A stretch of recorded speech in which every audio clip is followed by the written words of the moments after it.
आज मैं आपको हरे नारियल से एकदम सॉफ्ट और टेस्टी रेसिपी बनाना बताती हूँ कैसे बनाई जाती है। इसे बनाना बहुत आसान है, झटपट बनके तैयार हो जाती है और ये खाने में तो टेस्टी होती है। टेस्टी होने के साथ साथ ये हेल्दी भी है क्योंकि हम इसे नारियल से बना रहे हैं और आप सभी को तो पता ही है कि नारियल हमारी हेल्थ के लिए कितने ज्यादा फायदेमंद होता है। तो चलिए बनाना शुरू करते हैं। रेसिपी बनाने के लिए ये हमने एक बड़े साइज का हरा वाला नारियल लिया है।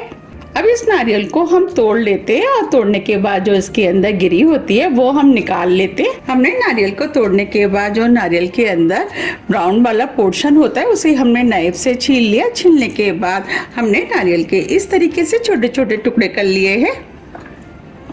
ये टुकड़े हमें 2 कप करीब चाहिए, तो अब हम इनको नाप लेते हैं। तो उसके लिए ये हमने कप लिया है।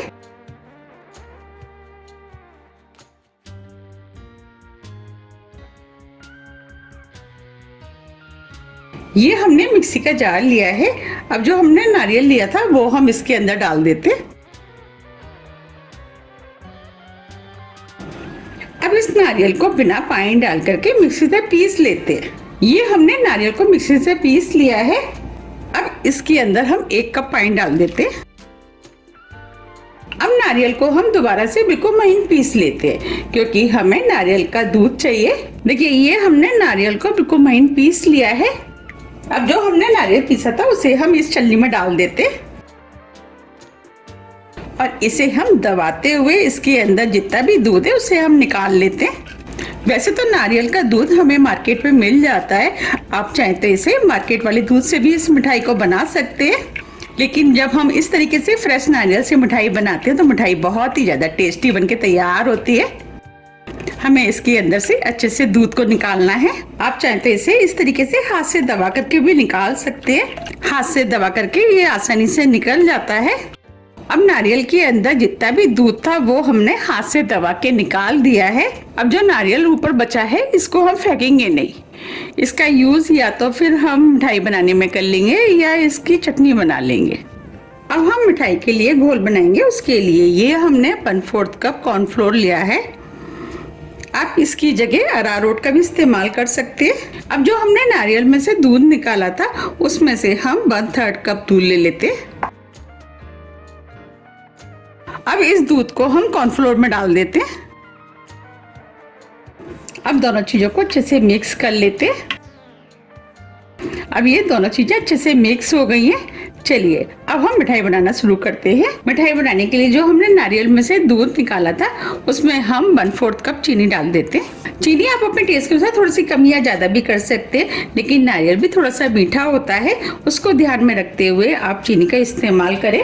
अब चीनी को दूध में अच्छे से मिक्स कर लेते। अब इसमें चीनी भी अच्छे से मिक्स हो गई है। अब जो हमने मिठाई का मिश्रण बनाया था वो हम इस पैन में डाल देते।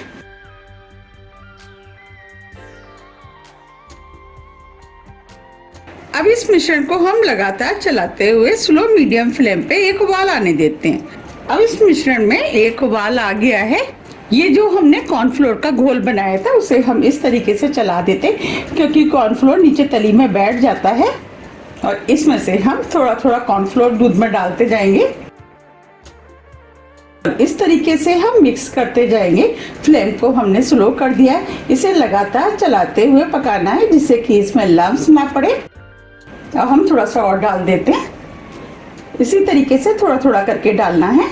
आप देख पा रहे हैं घोल गाढ़ा होता जा रहा है। अब जो बचा था वो भी डाल देते हैं। अब हम इसे लगातार इसी तरीके से चलाते हुए पका लेते हैं जब तक कि ये ट्रांसपेरेंट ना हो जाए।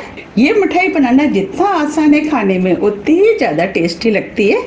और आप सभी को तो पता ही है कि नारियल हमारी हेल्थ के लिए कितने ज्यादा फायदेमंद होता है। ये स्किन और बालों में तो ये बहुत ही ज्यादा फायदा करता है। अब देख पा रहे हैं ये घोल पहले से काफी गाढ़ा हो गया है। अब इसे हम 1 मिनट करीब और पका लेते। बस पकाते समय ध्यान रखना है कि इसे लगातार चलाते हुए पकाना है जिससे कि ये नीचे तली में ना लगे और इसमें लम्स ना पड़े। आप देख पा रहे हैं कितना स्मूथ घोल बनके तैयार हुआ है। 1 मिनट करीब हो गया है। अब ये मिश्रण भी बनके तैयार हो गया। अब मैं आपको दिखा भी देती हूँ। देखिए हम इसे गिरा रहे हैं तो एकदम रिबन की तरह गिर रहा है और एकदम स्मूथ शाइनिंगदार और सिल्की बनके तैयार हुआ है। अब हम फ्लेम को ऑफ कर देते। हम इस मिठाई को इस बॉल में जमाएंगे तो इसके अंदर हम थोड़ा सा ऑयल लगा देते हैं और ऑयल को हम चारों तरफ इस तरीके से फैला देते। अब जो हमने मिश्रण बनाया था वो हम इस बॉल में डाल देते।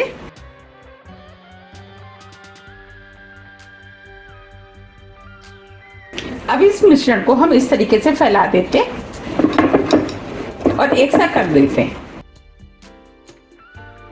और आप चाहे तो इस तरीके से टैप भी कर सकते हैं। अब हम इसे इसी तरीके से छोड़ देते क्योंकि ये काफी गर्म है। इसे हम ठंडा होने देते हैं। जब ये ठंडा हो जाएगा इसके बाद हम इसे 2 से 3 घंटे के लिए फ्रिज में सेट होने के लिए रख देंगे। अब हम 3 घंटे के लिए इसे फ्रिज में सेट होने के लिए रख देते हैं। हमें इसे फ्रिज में रखना है, फ्रीजर में नहीं। 3 घंटे करीब हो गए। अब हमने इसे बाहर निकाल लिया है। देखिए मैं आपको दिखा भी देती हूँ। देखिए ये सेट हो गई है, ये हाथ में बिल्कुल भी नहीं लग रही है और ये जैसे सेट हो जाती है ये साइड अपने आप छोड़ देती है। देखिए इसने साइड छोड़ दी है। इस मिठाई को बनाना बहुत आसान है। अगर आपको मेरी रेसिपी पसंद आ रही है तो आप रेसिपी को लाइक कर दीजिएगा और ज़्यादा से ज़्यादा शेयर भी कर दीजिएगा। अब इस मिठाई को हम प्लेट में निकाल लेते हैं। तो इसके ऊपर हम उल्टी करके प्लेट रख देते और इसे हम इस तरीके से उल्टा कर देते। देखिए कितनी आसानी से ये मिठाई निकल गई है। देखिए ये मिठाई कितनी सॉफ्ट बन के तैयार हुई है। बनी है ना सॉफ्ट। अब हम इसे ऊपर से डेकोरेट कर देते। तो ये हमने चेरी लिए, इसे हम इसके ऊपर लगा देते। एक छोटा सा धनिया का पत्ता, जिससे ये मिठाई देखने में सुंदर लगेगी। अब इसके ऊपर हम थोड़ी सी बादाम की कतरन लगा देते, जिससे ये देखने में और भी ज्यादा सुंदर लगेगी। देखिए ये देखने में कितनी सुंदर लग रही है। ये देखने में जितनी सुंदर लग रही है उससे ज्यादा ये खाने में टेस्टी लगती है। अब मैं आपको इस मिठाई को काट के दिखा देती हूँ कितनी सॉफ्ट बनी है। देखिए आपको काटने से ही पता लग रहा होगा कि कितनी सॉफ्ट मिठाई बनके तैयार हुई है।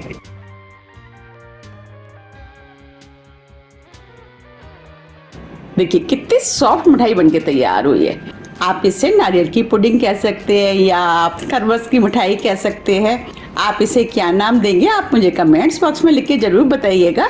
यकीन मानिए ये खाने में बहुत ही ज़्यादा टेस्टी लगती है और इस मिठाई को बच्चे बड़े बुजुर्ग सभी खा सकते हैं क्योंकि बनती इतनी सॉफ्ट है और खाने में तो ये बहुत ही ज़्यादा टेस्टी होती है। अगर आपको मेरी रेसिपी थोड़ी भी पसंद आती है तो रेसिपी को लाइक कीजिए, चैनल को सब्सक्राइब कीजिए और ज़्यादा से ज़्यादा शेयर कीजिए। अब हम फिर मिलते हैं इसी तरह की टेस्टी रेसिपी के साथ। जब तक के लिए नमस्कार।